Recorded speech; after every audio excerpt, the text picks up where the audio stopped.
Investment recovery yields stronger results when the planning for it happens in the beginning of a project. In volatile market conditions, the need for a solid investment recovery plan can come up at any stage. What a lot of people don't realize is that investment recovery can be kicked into high gear at any point during a project. It can happen at any time.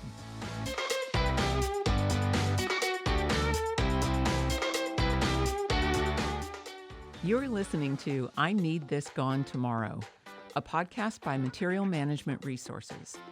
MMR is a full-service investment recovery firm serving a variety of industries, including oil and gas and utilities. On this podcast, we talk all about responsible investment recovery, which is more than an afterthought. It can become a strategic advantage and a differentiator if it's handled properly.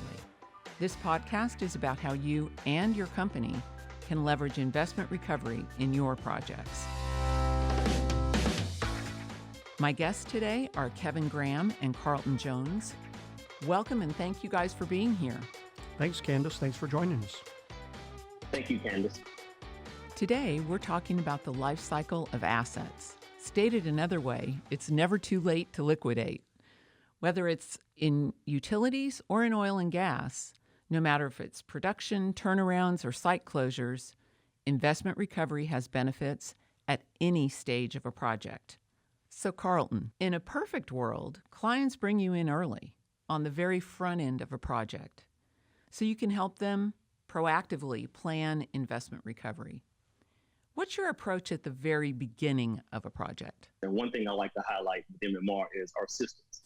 I think a lot of the podcast listeners are familiar with the E-Myth and Michael Gerber in his book about systems and how that's strategic in companies getting to their goals.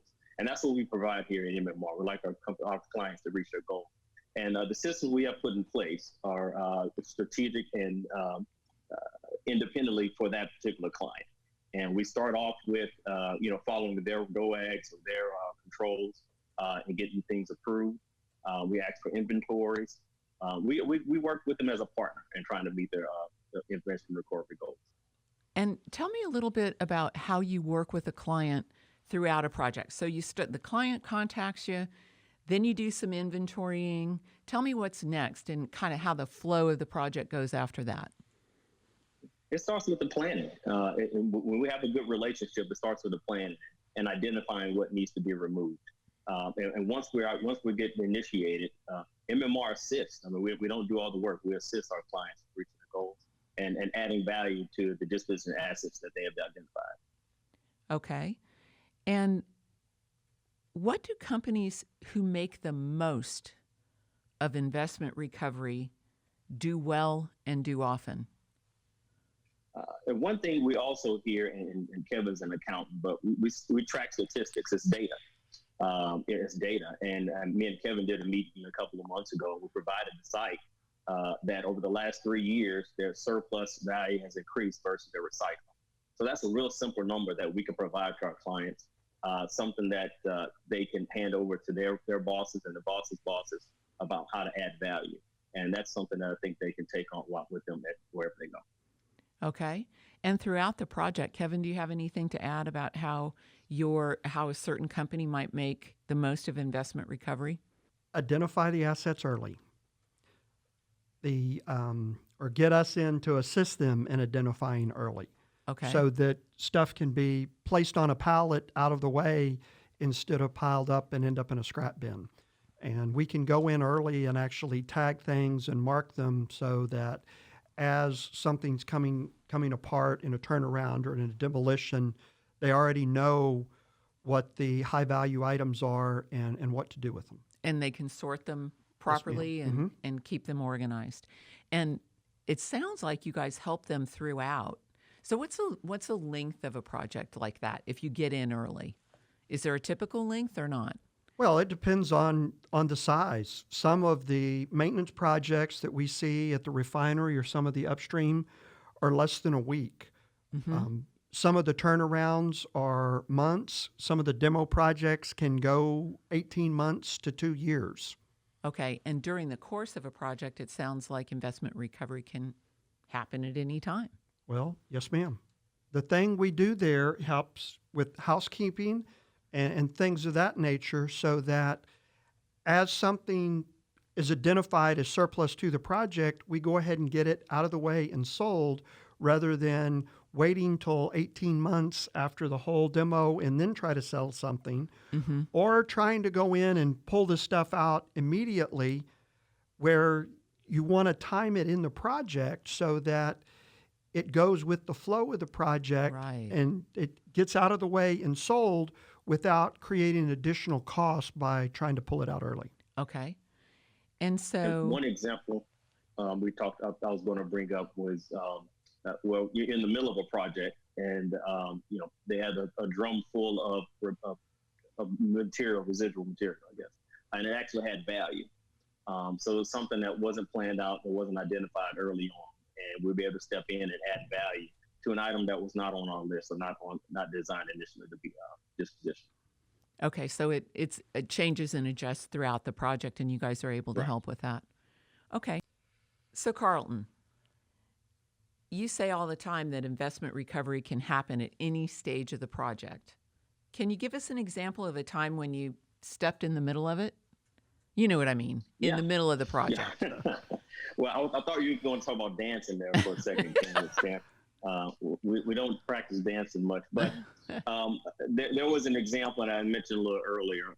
There was a catalyst that was remaining in the drum that was to be dispositioned.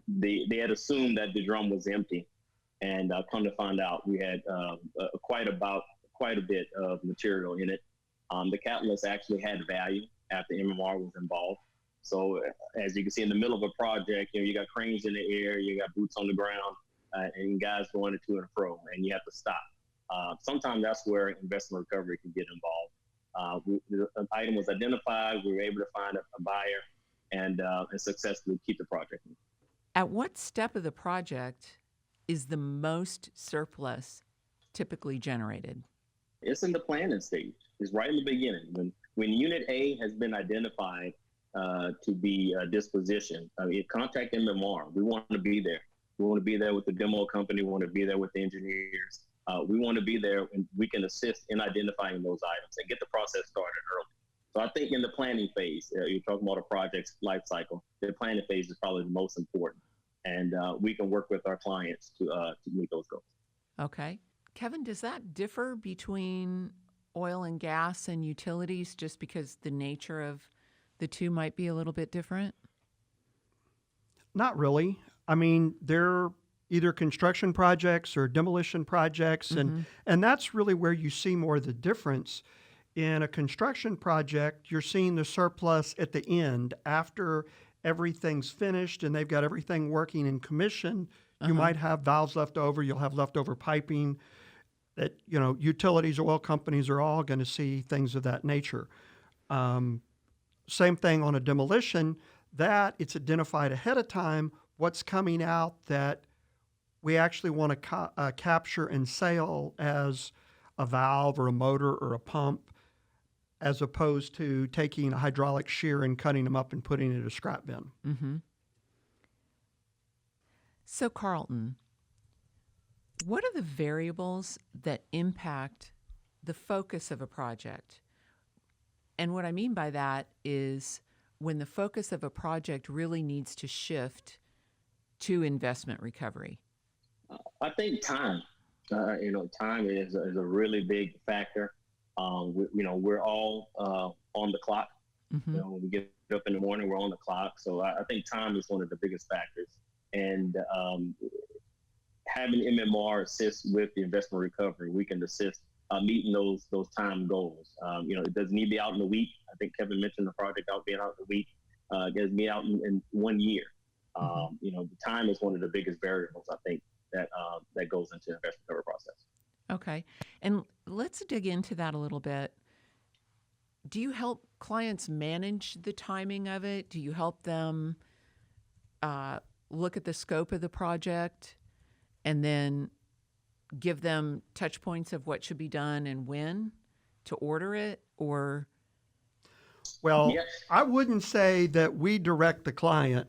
We try to get in where their schedule is and make sure we're there when they need us. I see. but they drive the timing on everything. It's our job to get the trucks or whatever there and get the stuff out when they need it. But they have all the control over the timing. Okay, so you do all the back end work if you're helping them with that to make sure that the right tools, material, equipment, trucks, etc., are on site at the time that your clients need them to be. Yes, ma'am. Let me tell you about a time we had a client call, and most of the times when we get the emergency call, it's actually with the equipment size. There are for a refinery or for a utilities company, there are protocols on site to remove materials.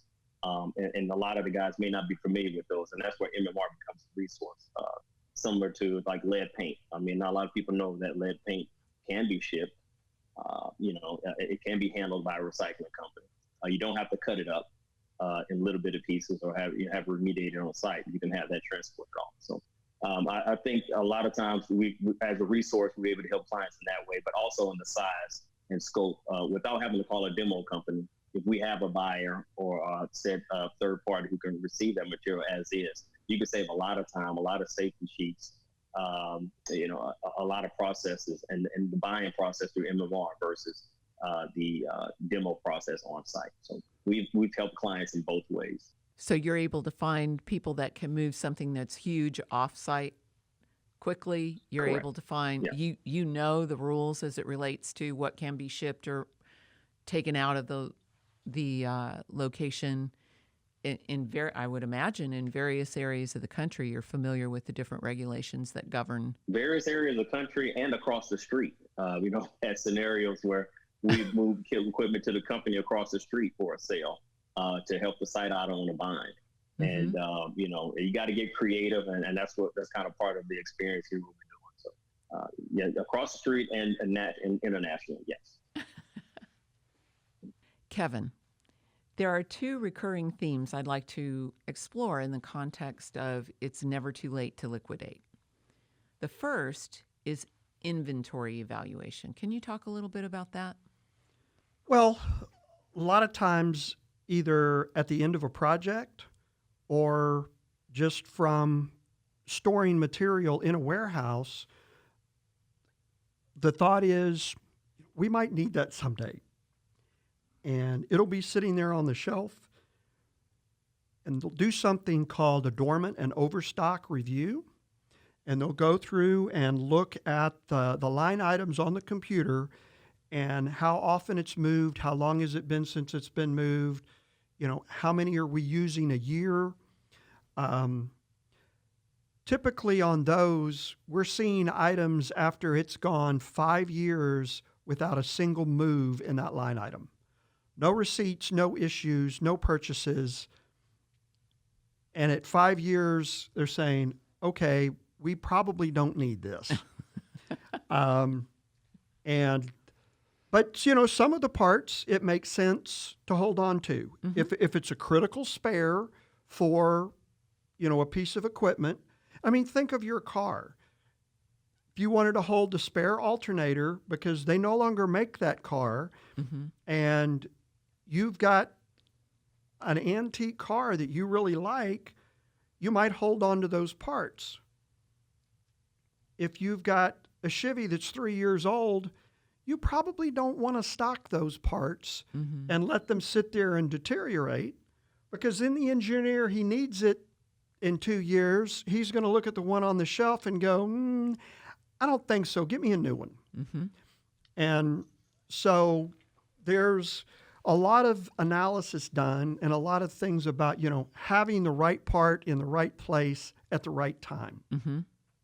And that's what warehousing really works hard to accomplish. Thing is, when they're looking at that, okay, we don't need this part in this place anymore. Particularly in the States, you can usually get something in a day.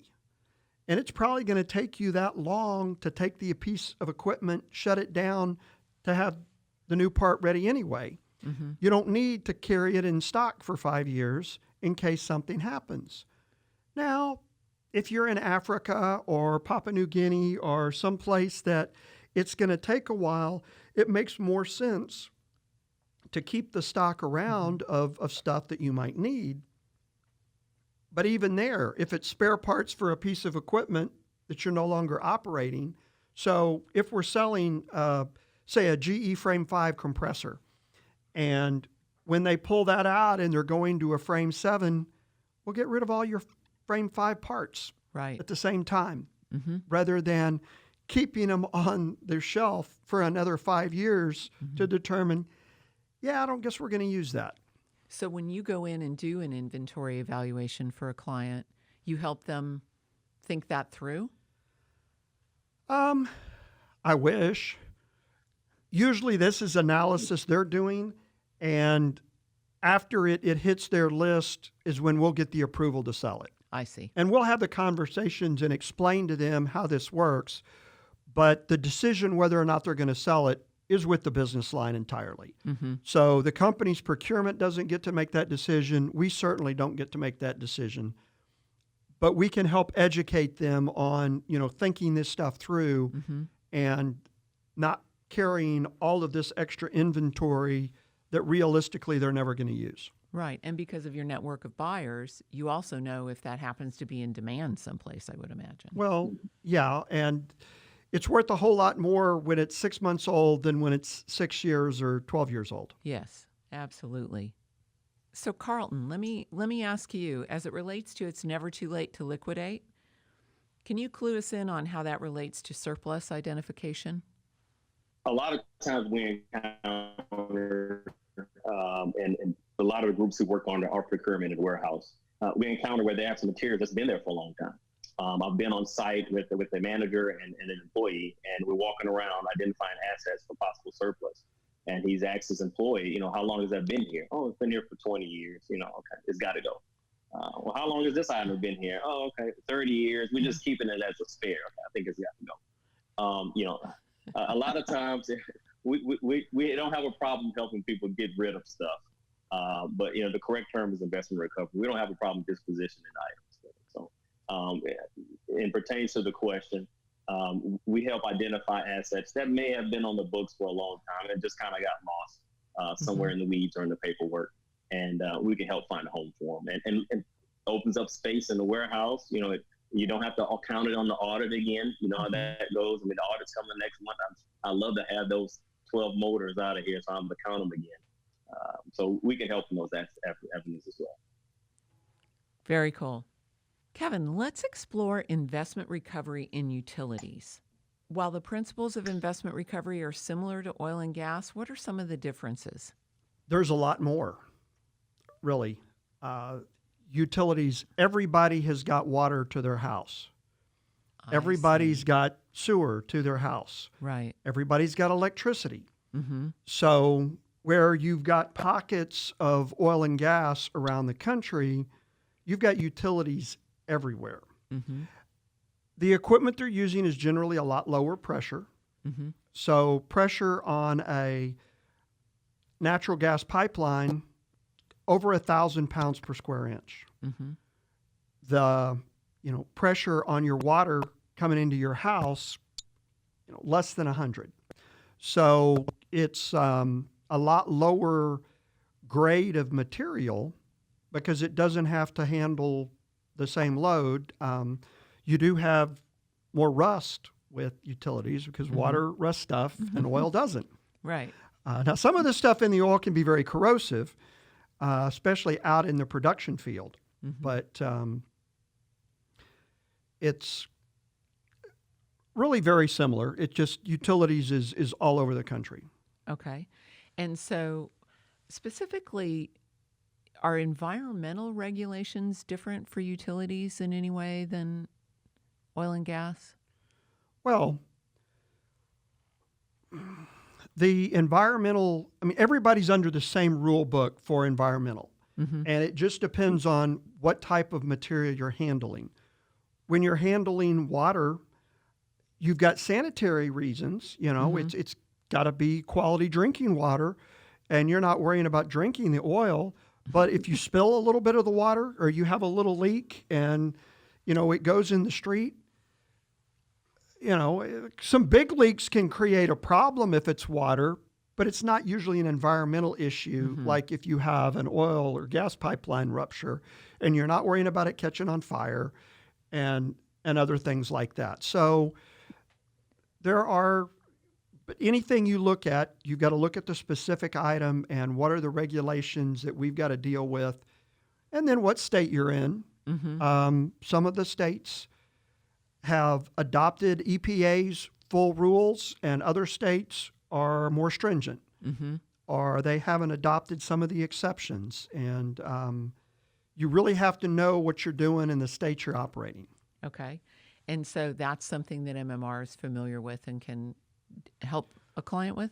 Well, we know to ask. Okay. I won't say that we're up on environmental rules on all 50 states and their specific intricacies, but we know to look when we go in on things like if you've got asbestos on pipe, how you have to handle it. When you're transporting flammables, generally that's covered under Department of Transportation, but some of the states have some additional rules there. So it's just making sure that we ask the questions. Okay.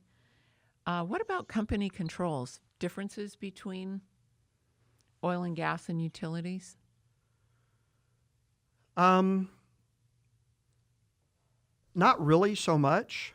Some of the companies are more stringent on their controls than others, but a lot of times it has more to do with the number of dollars rather than the industry you're in and the delegation of authority and how high you have to go up in an organization to get approval to sell something or to buy something or whatever. And each of those companies is specific, and it's not really tied to either oil and gas or utilities. It's more tied to the corporate governance that's over that company. Over that company. Okay. Carlton, what impacts the sequence of a particular project? What are the factors that come into that? That's a great question, Candice, and it's a good opportunity to kind of overall talk about our conversation here. We talked about systems. You have the right systems in place. You need data. We talk about MMR system and collecting data. We talk about time, making sure we have the objects on time, getting that done for our clients. And we talked about planning. We talked about being involved in the meeting, getting early access to those decisions and the decision makers in that process. So those are some of the key elements I think that we identified and we've kind of talked about today, kind of bringing it all together on how investment recovery works for our clients. Okay. And in terms of timing as it relates and sequence as it relates to something like market value, can you take me into MMR's processes or data gathering or thinking around how you help a client get maximum market value for their surplus? That's a good question. I'm hoping Kevin can help me out here with identifying the metals market, AMM, and he may a little bit more can elaborate on that. But timing is a big issue, especially in the metals industry. And Kevin's got a good example of how at different times of the month, prices could vary, and it could be the difference between thousands for our clients. So timing is a big issue. It is a concern, but it can be mediated with proper planning. Okay. Kevin, do you want to expand on that? Well, most of our clients, their timing revolves around keeping their units up or timing on their project more than, are they going to get an extra $10 a ton because they hold the steel for another month. Right. Some of the metals, with the nickel particularly, can move some, but, and we've had clients that have held nickel pipe for years because the market was depressed and it didn't cost them that much to store it, and then waited for, the market to move, before they decided to sell it. And, that's entirely their call. Just like I can't predict the stock market, I can't predict what the metals market, is going to do. usually it's going to move. We can predict the metal market will move and our steel pipe will sink in water.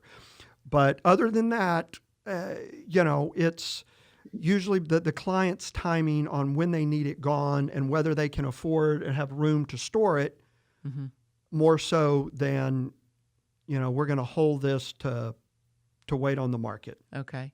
And it sounds like the client's objective of whatever their project objectives are and goals are is what really is the guidance for how you guys help them. Yes, ma'am. Okay. Yeah.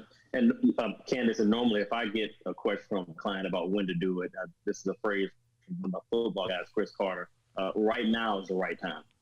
Because you can't guess it. And a lot of my conversations with our scrap dealers here, when they get it, it's gone. So right now is the right time. If someone's interested and got something on hand they need to get rid of. Okay. You guys mentioned earlier that it could be across the street or across the world that you can help with investment recovery. So how does something like location impact the sequence of a particular project? Well, Candice, I think it can expedite the process. When you've got a client who works with a lot of different sub-clients, and you've got material stored in various locations across the world, selling that material locally could save time. If you got something in Papua New Guinea, is there a way somewhere to sell it in Papua New Guinea? It doesn't have to come back to Houston to be sold. It doesn't have to come back here and then resold out to the world. If it's in Fawley in the UK, United Kingdom, we've got clients there that we service. Can we redistribute this or disposition this in the UK? So distance is a big factor in the process of disposition assets. Okay. Well, it depends on how large something is. Logistics is always a major factor in everything we sell. When you're selling, nickel pipe that's worth $500,000 a truckload, you can afford to move it farther than if you're selling pipe that's $4,000 a truckload. Right. So, how much does it cost you per mile to move it? And that's a definite consideration for our buyers. On our website, when we list stuff, we've got it down to the zip code that they can look up and, they can say, I only want to see stuff within 150 miles of me. Awesome. Or whatever to limit. And then, but as the stuff becomes more valuable, their radius usually moves out. But that's their call, not ours. We just provide them the information. Yeah, but they don't have to search for it. They don't have to figure it out. It's Right. what you give to them so they can make a really informed decision, sounds like. That's the goal.